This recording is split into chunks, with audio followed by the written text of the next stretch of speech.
तेरे द्वार खड़ा भगवान हो,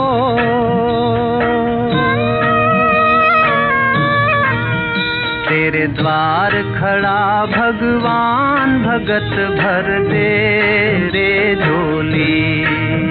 तेरे द्वार खड़ा भगवान, भगत भर दे रे झोली।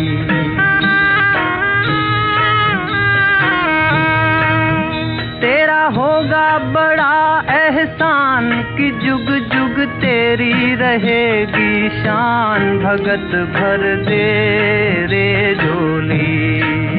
तेरे द्वार खड़ा भगवान, भगत भर दे रे झोली। ओ भगत भर दे रे झोली।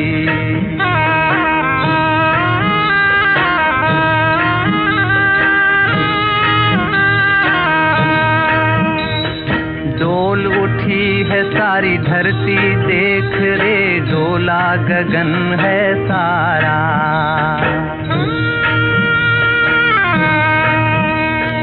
डोल उठी है सारी धरती देख रे, डोला गगन है सारा। भीख मांगने आया तेरे घर, जगत का पालन हारा रे, जगत का पालन हारा।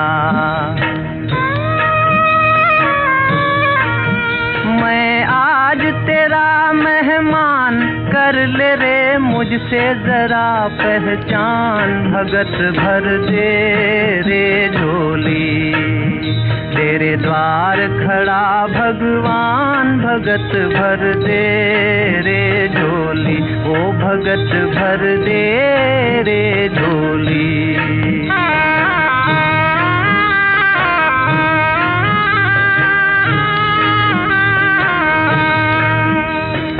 आज लुटा दे रे सरबत अपना, मान ले कहना मेरा।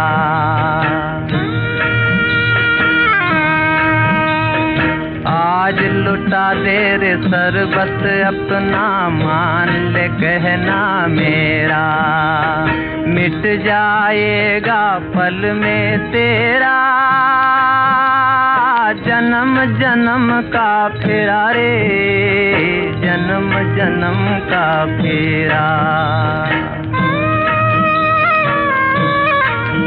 तू छोड़ सकल अभिमान, अमर कर ले रे तू अपना दान, भगत भर दे रे झोली।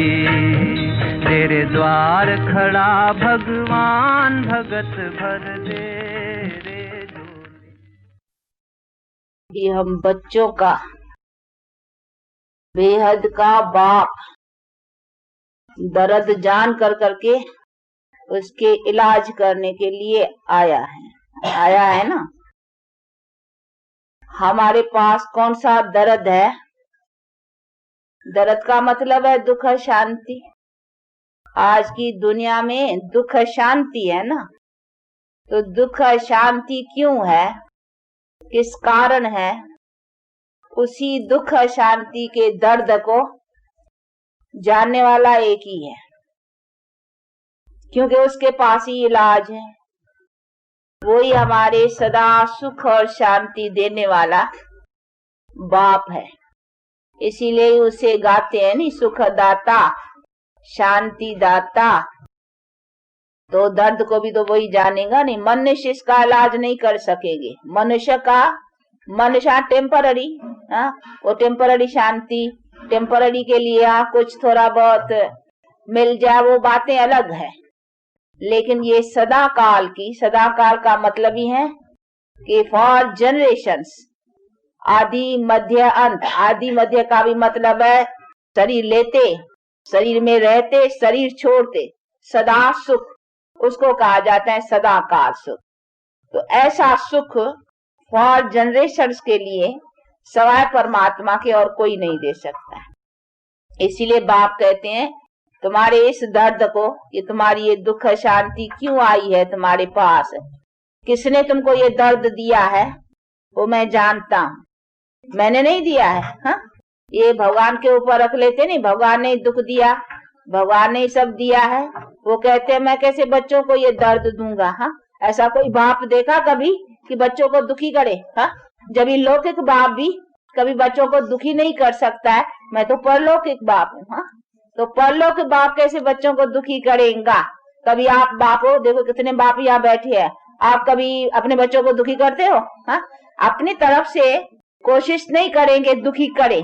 हाँ, कर्म के हिसाब से कोई किसको दुख होगा तो उसमें आप क्या करेंगे? आप कोशिश करेंगे, आप तो और या बीमार पड़ेगा बच्चा, इलाज करेंगे, कोई दुख आएगा उसके निवारण का यत्न करेंगे। बाकी ऐसे तो नहीं बाप बच्चे को दुख देगा। तो जब ये लौकिक बाप भी, शरीर का जन्म देने वाला पिता भी कभी अपने बच्चे को दुख देने का सोचता नहीं है। वो सदा यही सोचता है कि बच्चा सुखी बने, बच्चा लायक बने, बच्चा होशियार हो, सदा सुखी रहे। ऐसा ही बाप का भावना रहती है ना। तो जब ही शरीर के जन्म देने वाले पिता के पास भी ऐसी भावना, वो तो हमारे आत्मा का रूहानी, उसको ही कहा जाता है सच्चा पिता। तो वो हमारे परम पिता हमको कैसा दुख देगा? तो वो दुख नहीं देता। ये हमको दुख अथवा दर्द किसने दिया है? माया ने। अभी तो वो बुद्धि में आ गई है नहीं बात कि हमको ये दुख दर्द किसने दिया? माया ने। माया कौन है अभी जान गए ना अच्छी तरह से। हाँ, माया का अर्थ अभी अच्छी तरह से बुद्धि में है कि 5 वाइसेस, इसको कहेंगे माया। माया कोई शरीर को नहीं कहेंगे। हाँ, माया कोई प्रकृति तत्वों को नहीं कहेंगे। 5 प्रकृति तत्व अलग चीज है, उनको माया नहीं कहीं। उनको माया समझते हैं कि जो भी आंखों से देखते हैं ना, ये शरीर देखते हैं आंखों से, ये भी माया। और जो भी कुछ इस आंखों से दिखाई पड़ता है संसार का, ये सब माया है। इसीलिए कहीं इसको ऐसा समझ करके समझते हैं, इसी से कहा ऐसा कोई ठिकाना हो जो इस शरीर में ही ना आवे, ऐसा कहाँ लीन हो जाए जहाँ से लौटे ही नहीं। ऐसे ऐसे उपाय बेचारे सोचते हैं, परंतु ये बात नहीं है। ये शरीर कोई माया नहीं है। शरीर में तो देवता भी थे, शरीर तो भगवान भी लेता है। हाँ, तभी तो उसका अवतरण गाया जाता है ना। तो उसको भी प्रकृति का आधार लेना पड़ता है, तो आत्मा को भी शरीर का आधार लेना ही पड़ता है। तो वो तो बातें नहीं है, इसको माया नहीं कहेंगे ना। माया एक अलग चीज है। वो कौन सी है? ये 5 वाइसेस। तो ये 5 विकार माया है। ये कोई ऐसी चीज जरूरी नहीं है कि इनके बिना हमारा जीवन या इनके बिना हमारी दुनिया नहीं चलेगी। ये तो हमारे दुख के ही कारण है। जब से माया का टाइम आया, राज चला, तब से दुख होना शुरू हुआ। बढ़ते बढ़ते बढ़ते आज देखो ये रावण राज, वो रावण बढ़ता जाता है। और रावण को बना करके उसका बोता एफिजिया जलाते हैं नहीं, बड़े बड़े बड़े बड़े बड़े। तो अभी वो बरस बरस जलाते हैं। बाप कहते हैं बरस बरस जलाते हैं, परंतु जलता नहीं है। 5 विकार जलते हो तो जलाते रहते हैं बरस बरस फिर परंतु नहीं, ये तो प्रैक्टिकल जलाना है ना, अर्थात 5 विकारों को खत्म करना है। इसीलिए कहते हैं इसको नाश करने के लिए मैं जानता हूं कि इसको कैसे नाश करो, तो इसका उपाय मैं आकर के बतलाता हूं। तो अभी उपाय बुद्धि में अच्छी तरह से आ गया है ना कि इसका उपाय कौन सा है।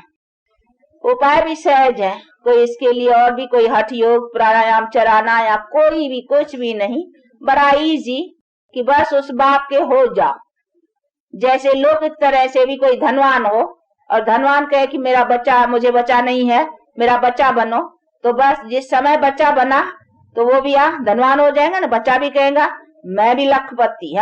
बस कोई लखपति का बच्चा बना तो वो भी उसी सेकंड कहेगा मैं भी लखपति, क्योंकि मैं हेयर पेरेंट हो गया ना, मैं भी लखपति। तो देखो सेकंड में कोई गरीब का बच्चा, शाहूकार का गोद का बच्चा, एडॉप्टेड चिल्ड्रन बनने से वो भी लखपति।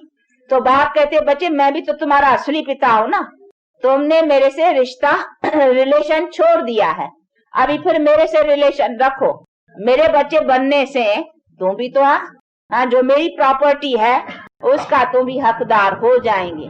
और ऐसे हकदार बनने से तुम सदा सुख शांति को प्राप्त कर, क्योंकि मेरा तो हक तुमको सुख शांति का मिलेगा, मेरा हक कोई दुख का थोड़ी है, सुख का है। इसीलिए कहते हैं अभी मेरे से रिलेशन रखो। अभी रिलेशन रखने में कोई देरी है?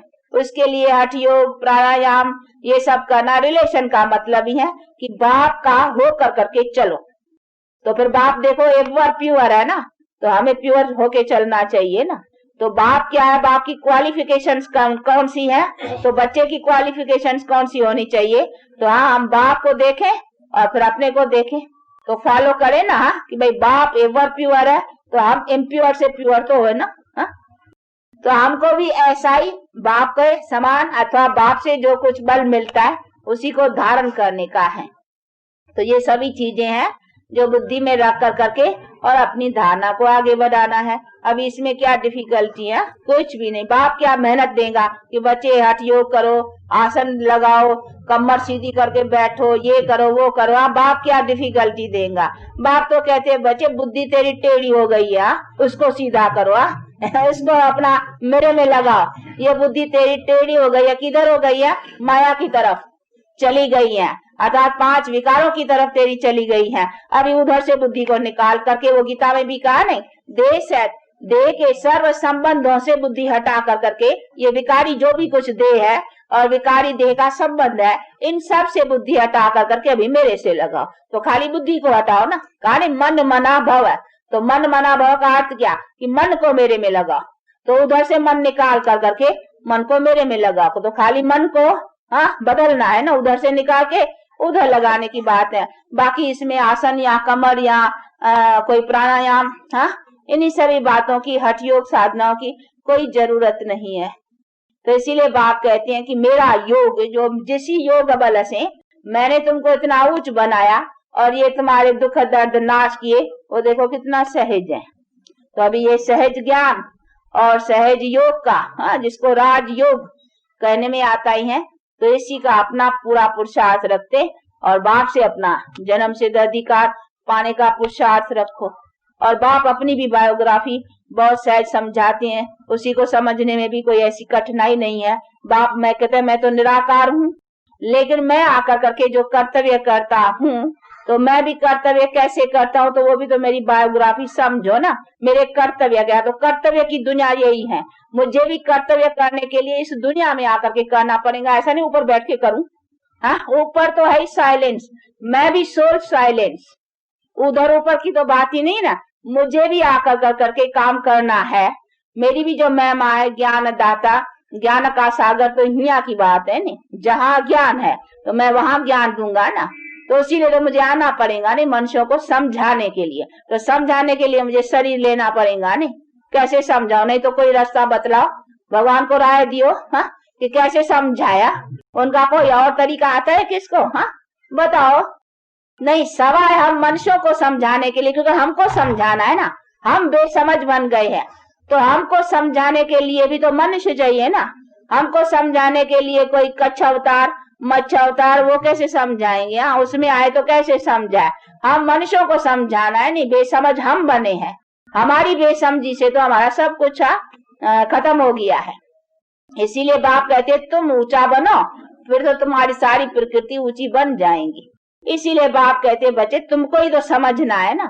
तो तुम्हारे समझाने के लिए भी मुझे भी तुम्हारे जैसा बनना पड़ेगा ना, यानी मनुष्य तन का आधार लेना पड़ेगा ना। इसीलिए मनुष्य का आधार लेके आता हूँ, और आता हूँ उसी तन में जिसका नाम रखता हूँ ब्रह्मा। तो इसमें भी कोई मूंझने की बात नहीं। कई बेचारे मूंझते हैं कि ब्रह्मा में परमात्मा आता है, ये कैसे, तभी किस में आवे, कैसे समझावे, ये भी तो बड़ा क्वेश्चन है ना। वो जो सुप्रीम सोल नॉलेजफुल है, तो वो नॉलेज कैसे देवे, बिना ऑर्गन्स के तो बोलना। आत्मा सवाय शरीर के तो बोल नहीं सकती है ना। आप भी आत्मा शरीर के आधार से बोलती हो ना। अगर आत्मा निकल जाए तो फिर आत्मा बोलती है, ना आत्मा बोलती है ना शरीर बोलता है।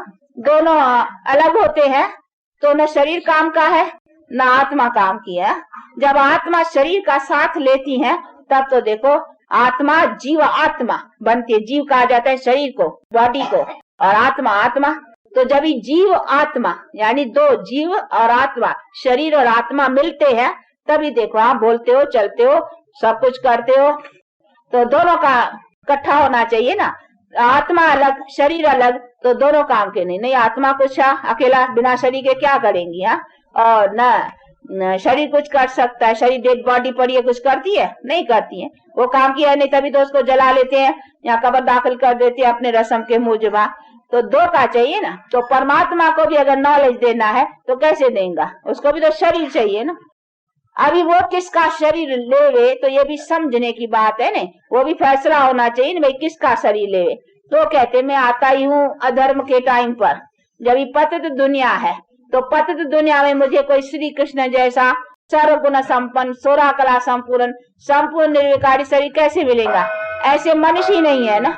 आता ही हूँ यदा यदा धर्मस्य ग्लानिर्भवति भारत, कि जब जब धर्म की हानि है तो उसी समय में ऐसे धर्मात्माएं देवताएं सर्वगुण संपन्न 16 कला संपूर्ण है ही कहाँ से, वही तो मैं बनाने आता हूँ।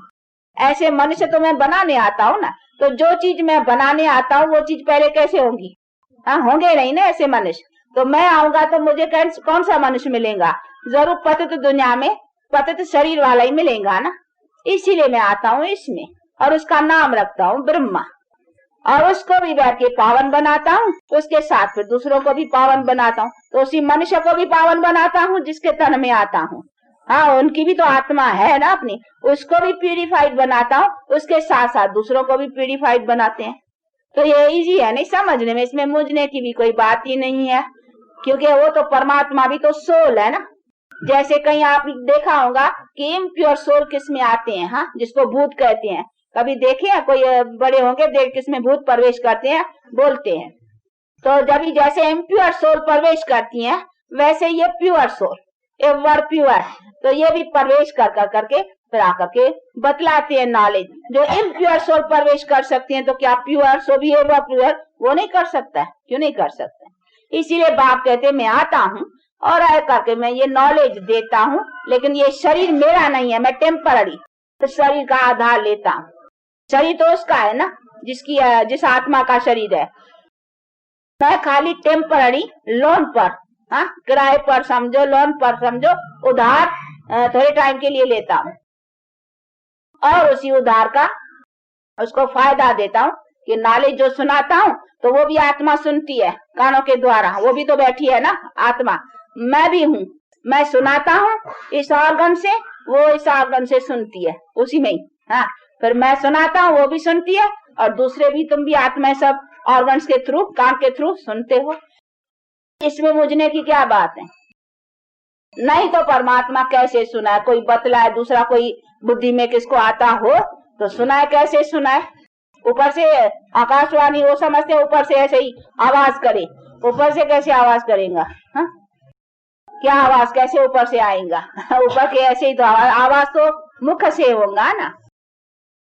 तो इसीलिए बाप कहते हैं कि बच्चे इसी सभी बातों को समझो, इसमें मुझने की कोई बात ही नहीं है। तो ये सभी चीजें समझने की, इसीलिए कहते हैं मैं उसी तन में आता हूँ और उसका भी हिसाब समझाते हैं कि ये आत्मा वही है जो पहले से, हाँ, श्री लक्ष्मी श्री नारायण, हाँ, जिसको कहेंगे वही फिर अपना चक्कर 84 का पूरा कर करके अभी इसका वो 84वां जन्म है। तो ये लास्ट है बर्थ किसका, श्री नारायण जो सर्वगुण संपन्न था। वो सतयुग त्रेता जन्म काटते द्वापर, अभी ये कलयुग में ये तम इसका 84, हाँ, ये 84वां जन्म। तो अभी उसके 84वें जन्म में आकर के उसी आत्मा को भी प्यूरिफाइड बनाता हूँ, जो जाकर के फिर श्री नारायण बनते हैं भविष्य में, और फिर दूसरे भी जो सुनते हैं वो भी यहाँ उसी प्रालब्ध को पाते हैं। तो ये तो सीधी बात है, ये सारा चक्कर है ना, इसी सभी बातों को समझना है। तो ये बातें है समझने की है। अभी ऐसे भी नहीं विष्णु के शरीर में आवे या शंकर के आए, क्योंकि शंकर तो है ही आकारी, उसको तो यहाँ मनुष्य ही इधर को चाहिए ना, शंकर तो इधर का है ही नहीं। हाँ, वो तो है आकार, जो तो सिर्फ अभी विनाश के लिए ये उनका विनाश का दिखलाते हैं रूप। और विष्णु तो है ही साक्षात्कार, 4 भुजाएं वाला कोई मनुष्य होता ही नहीं है। ये सिर्फ साक्षात्कार में ये सिंबल साक्षात्कार होता है, 2 भुजा नारी की 2 भुजा नर की, कि तुम ऐसे देवी देवता बनते हो, ए मैन ऑब्जेक्ट का साक्षात्कार। बाकी ये है मनुष्य, क्योंकि आप देखेंगे चित्रों में भी ब्रह्मा को दाढ़ी बाड़ी दिखलाते हैं, उसको नहीं दिखलाते हैं। तो वो ह्यूमन का थोड़ा उसको निशान देते हैं, आप देखे नहीं, वो दाढ़ी का दिखलाते हैं, ब्रह्मा की दाढ़ी दिखलाते हैं। कहाँ क्लीन शेव भी रखते होंगे, कहाँ दाढ़ी भी रखते हैं, लेकिन विष्णु और शंकर को कभी दाढ़ी बाड़ी नहीं देते हैं। तो उसको ह्यूमन की कुछ निशानी देते हैं। तो उसकी माना है कि प्रजापिता ब्रह्मा न कि प्रजापिता विष्णु या प्रजापिता शंकर, प्रजापिता ब्रह्मा। तो वो ह्यूमन, इसीलिए बाप कहते हैं तो मुझे ह्यूमन, जिसका मैं नाम रखता हूँ ब्रह्मा, क्योंकि उसके द्वारा न्यू ह्यूमैनिटी अथवा न्यू जनरेशंस का आरंभ करता हूँ। इसीलिए ब्रह्मा दी क्रिएटर, यानी ब्रह्मा से नई रचना रचवाता हूँ, इसीलिए उसका नाम ब्रह्मा रखता हूँ। और ब्रह्मा तो वैसे हर एक बाप है नहीं घर का, वो ब्रह्मा है। हा? ऐसे कहने में आता है, हद के हिसाब से तो सब ब्रह्मा है। किसी तरह बाप जो घर का है, स्त्री को ले आया, फिर बच्चे पैदा किया, तो घर का ब्रह्मा हो गया। हा? क्योंकि क्रिएटर को ब्रह्मा कहा जाता है। बाकी ब्रह्मा कोई 3 मुख वाला या 3 सिर वाला या ऐसी ऐसी बातें जो बना दी है शास्त्रकारों ने और चित्रकारों ने, वो कोई बात नहीं है। तो ये सभी चीजों को समझना। वो जो त्रिमूर्ति सुना है ना, अभी त्रिमूर्ति माना ब्रह्मा विष्णु शंकर, ये 3 है ना, तो उन 3 को मिला करके वो 3 सिर दे दिए उसके, तो उनको समझा ब्रह्मा को 3 सिर रख दिए, तो ब्रह्मा त्रिमूर्ति कर दिया। अभी परमात्मा है निराकार, और वो आया है ब्रह्मा तन में, वो बात न समझने के कारण वो ब्रह्मा को वो 3 सिर लगा दिए। और त्रिमूर्ति है परमात्मा, यानी तीनों रूपों से, ब्रह्मा विष्णु शंकर से ये डिस्ट्रक्शन और कंस्ट्रक्शन, और फिर जो कंस्ट्रक्शन करता है दुनिया, उसकी पालना की ये एम एंड ऑब्जेक्ट, ये बैठ करके बाप ने समझाया है। तो बातें ऐसी हैं, लेकिन इन बातों को यथार्थ रीत से न समझने के कारण विचारों को फिर इसी सभी बातों में जैसे आया है जिसको, तो इसमें भी कोई मूंझने की बात नहीं है। अभी फिर भी कोई बात नहीं समझ में आती है, किसको कोई नहीं है, तो फिर आकर करके समझना चाहिए। बाकी इसमें भी कोई न होना चाहिए कि इसको क्यों ब्रह्मा बनाया है। ब्रह्मा तो ऐसे तो हर एक बाप ब्रह्मा है, वो अर्थ समझना है। नहीं, ब्रह्मा का अर्थ क्या है? ब्रह्मा कहा जाता है क्रिएटर को। तो ऐसे घर का क्रिएटर तो बाप है ही, परंतु ये है न्यू ह्यूमैनिटी का क्रिएटर। इसी मनुष्य तन में आकर के परमात्मा मनुष्य के द्वारा क्रिएट कराएगा, नहीं ह्यूमैनिटी को ह्यूमन के द्वारा ही करेगा ना। इसीलिए परमात्मा उसमें आकर के ये प्यूरिटी का नॉलेज देता है। इसीलिए उसको कहते हैं मुख वंशावली। मुख वंशावली का अर्थ ये नहीं मुख से आदमी निकल आए, तो कहीं ऐसे समझते हैं कि हाँ ब्रह्मा के ऐसे मुख से आदमी कैसे निकलेंगे। नहीं, मुख वंशावली का मतलब है मुख से जो नॉलेज सुनाया प्यूरिटी का। तो अभी देखो हम मुख वंशावली है नहीं, पर तो हम मुख से थोड़ी निकली है। नहीं, मुख वंशावली तो जो मुख द्वारा परमात्मा ने नॉलेज सुनाया, उसकी धारणा से हम प्योर बने हैं। तो अभी प्यूरिटी की जनरेशंस में चलेंगे। तो हम प्यूरिटी कहाँ से ली?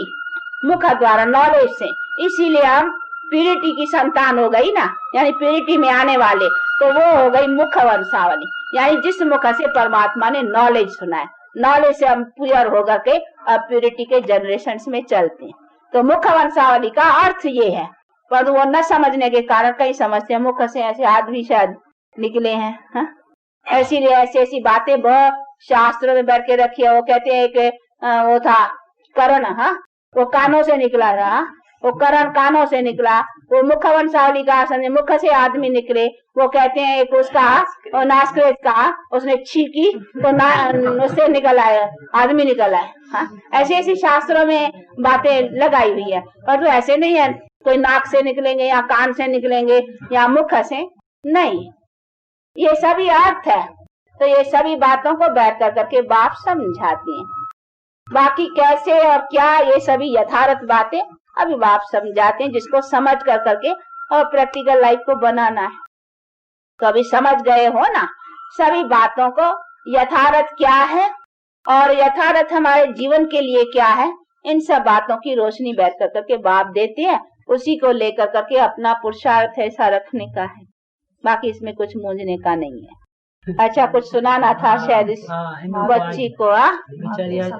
अच्छा, आएगा इधर खरीदेंगे, इधर पहले। अच्छा, हाँ, ये आप लोगों को इंग्लिश में समझाएंगी। देखो छोटी है, और देखो बातें बड़ी सुनाएंगे। मूर्ख छोटा, बात बड़ी। तो आप लोगों को बड़ी बड़ी बातें, वर्ल्ड हिस्ट्री एंड ज्योग्राफी समझाएंगे। ये क्वेश्चन करेगा। अच्छा, he has Lingam form. He lives in incorporeal world. He is blissful, knowledgeful and peaceful. He creates 3 deities. They are Brahma, Vishnu and Shankar. Through Sakriti Brahma and human Brahma, God Shiva blesses knowledge, wisdom, divine law, virtue, and yoga of Gita fame and bliss for establishing sovereignty of Satyugi world of complete purity, peace, and prosperity. That is Jivan Mukti. This is Vishnu. Through Satyugi Vishnu, God Shiva sustains Satyugi and Treta Yugi Jivan Mukti Diki world called heaven. Sri Lakshmi and Sri Narayan and Sri Sita and Sri Rama are the most prominent sovereigns. This is Shankar. Through Satyugi Shankar, God Shiva destroys the Kalyugi, vicious, irreligious, unlawful world of many violent sovereignties called hell for bestowing mukti. International and civil wars and natural calamities are the means. This is the kalpa of 5,000 years. There are 5 yugas in this kalpa. They are Satyug, Treta Yug, Dwapar Yug, Kalyug and Sangam Yug. इशारा इधर करो, समझाओ उधर. हाँ, सामने देखती रहो. हाँ, इधर इशारा कर करके this is Satyug. हाँ, this is silver. ऐसा समझा. हाँ, जावे. There is only one deity dynasty of complete purity, peace and prosperity. This is Abraham, God and Christ. These are the 3 worlds. This is incorporeal world, this is subtle world, and this is corporeal world. And these are the Brahmakumari. They are sitting in yoga. But sitting in yoga, they have You are भी, तुम भी है ना? ब्रह्मा कुमारी में तुम है कि नहीं? अच्छा. We are sitting, not Brahma Kumari. करे हम कहो we are Brahma Kumari sitting. They are Brahma Kumari sitting. By sitting in yoga, they have taken sovereignty of half. वही है. We have taken sovereignty of half kalpa. This is Lakshmi Narayan. This is golden age. And this is silver age, Sita Ram. There is only one deity dynasty of complete purity, peace and prosperity. And this is of 14 degree power. And this is of 16 degree power. And this is the copper age. You are 16 degree power में जाएंगी 14 में.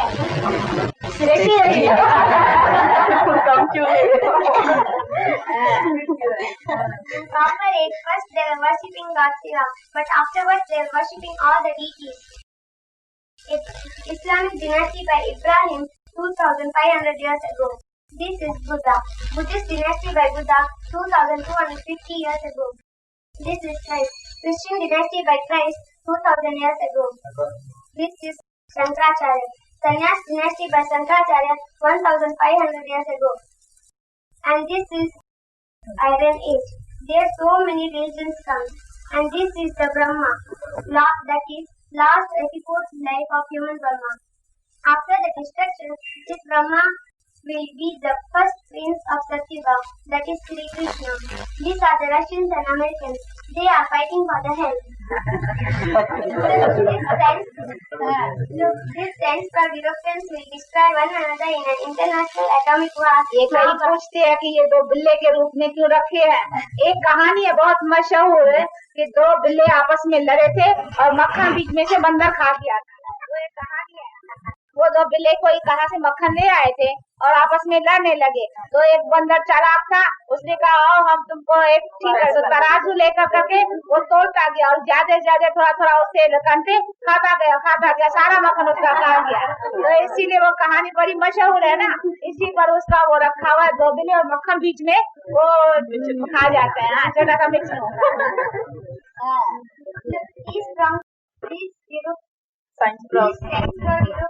will destroy one another in an international atomic war, Mahabharat, like 5,000 years ago. This is the rosary of 108 beads. Almighty God Shiva's non-violent army of Bharat Mother Shaktis, which transforms the Iron Age vicious world into Golden Age viceless world by means of the might of godly knowledge, yoga and supreme purity. Complaints नहीं समझाया संगम वाला. चैपलिंग की बात तो समझा ही नहीं, जो जरूरी है। संगम कैसा नीचे वही दिखाया है नहीं, ये नहीं अभी सैपलिंग लगती है, वो सैपलिंग तो बदला ही नहीं। It is end of old world, beginning of new world. ये कॉन्फ्लेंस ये देखा होगा,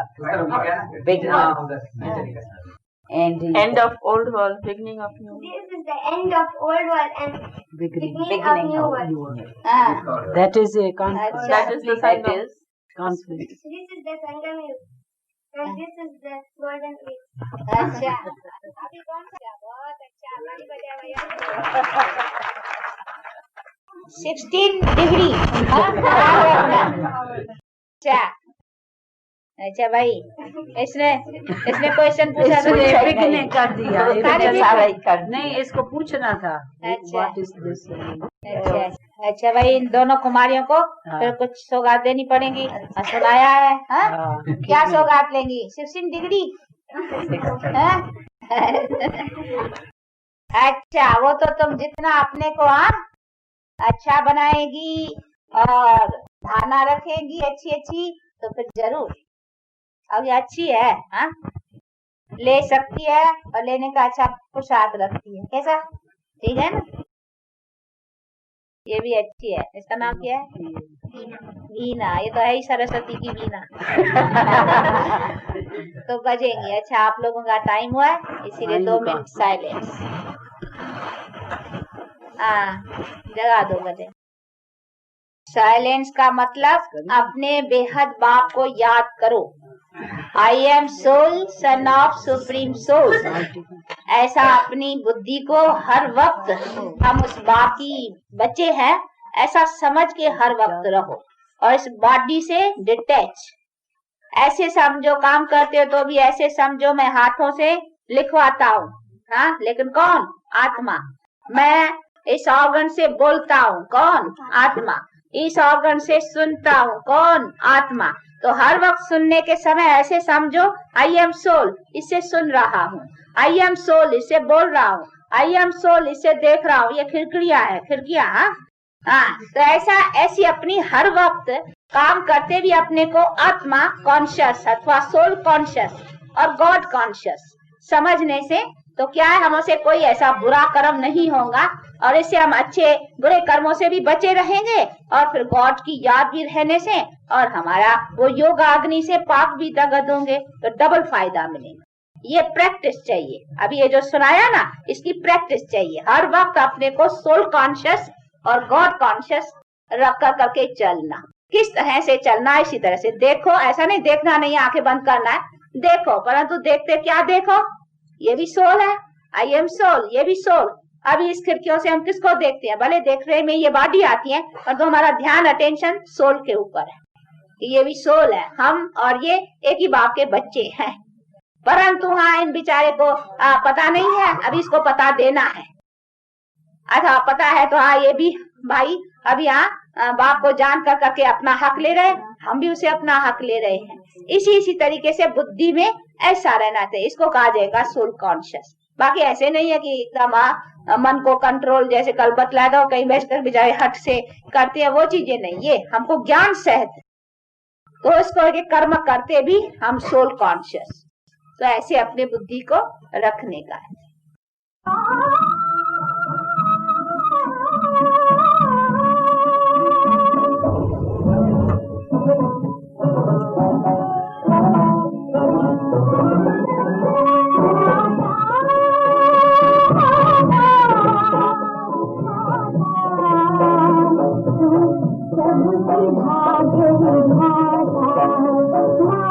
और बायोग्राफी को समझ गए हो ना? परमात्मा का ऑक्यूपेशन, परमात्मा की बायोग्राफी क्या है, देवताओं की क्या है। तो मनुष्य देवता हो सकता है, मनुष्य परमात्मा नहीं हो सकता। तो ये समझना है। इसीलिए ऐसे नहीं, हमको कोशिश रखने की है मनुष्य से देवता बनने की। देवता का मतलब ही है क्वालिफाइड। कौन सी क्वालिफिकेशन से श्रेष्ठ है? सर्वगुण संपन्न, 16 कला संपूर्ण, संपूर्ण निर्विकारी। इसीलिए हमें कोशिश वो करने की है जिसमें आत्मा भी प्योर, शरीर भी प्योर। बाकी वो तो एवर प्योर है, वो तो गॉड इज वन। तो हमको कोशिश कौन सी करनी है, क्या बनना है, वो एम एंड ऑब्जेक्ट का नॉलेज होना चाहिए ना। तो ये सभी समझने की बातें, जिसको समझ कर करके अपना कोशिश अथवा अपना पुरुषार्थ ऐसा रखने। अच्छा, आप लोगों का टाइम होता है, हम तो बैठे हैं, हम तो कहेंगे बैठे रहो, लेकिन आप लोगों को जाना है तो फिर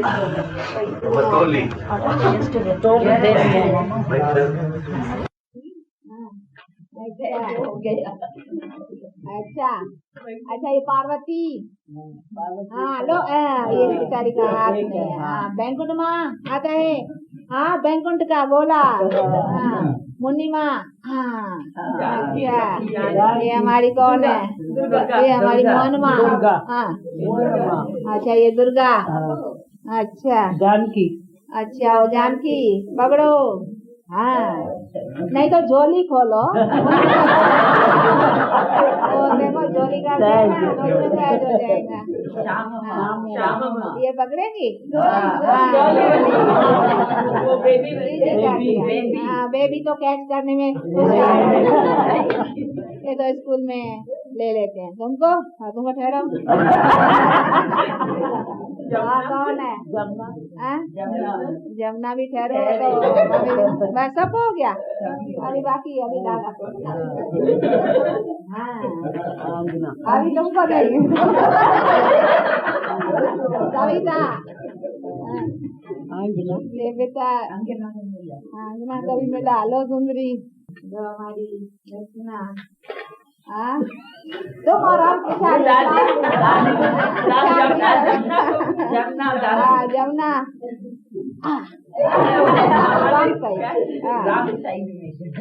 अच्छा तुम और हम बच गए ना, वो आपको कराया, अच्छा लो मम्मा को हम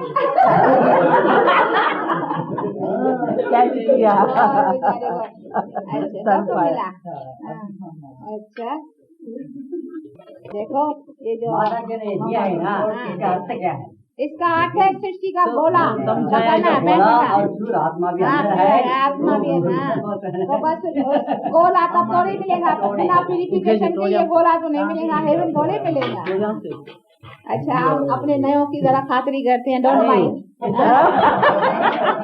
हाँ देखो ये तो फिर नए हैं ना, तो रहेंगे, ख्याल रहेगा, हाँ देखो हमको डबल मिली है, इन एडवांस है ये, इन एडवांस मिलती है, एडवांस में जाना है, आगे जाना है, तो ये मिलता है इसीलिए कि आप लोगों को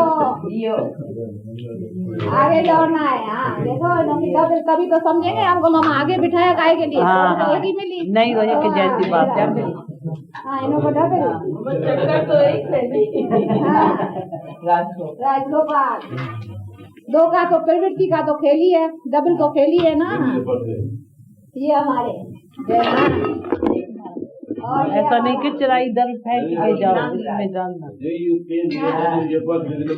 इसको दिया, इसको मिला, अच्छा हाँ ये नया नया, अच्छा चलो ये बेबी को भी दूसरा, ये बेबी है, वो तुम्हारी बेबी नहीं आई, हाँ अच्छा हमारा आत्मा से पावर नहीं, पावर तो अभी ज्ञान से लेना है, इससे नहीं, ऐसा नहीं समझना ये खाने से पावर आ जाएगा,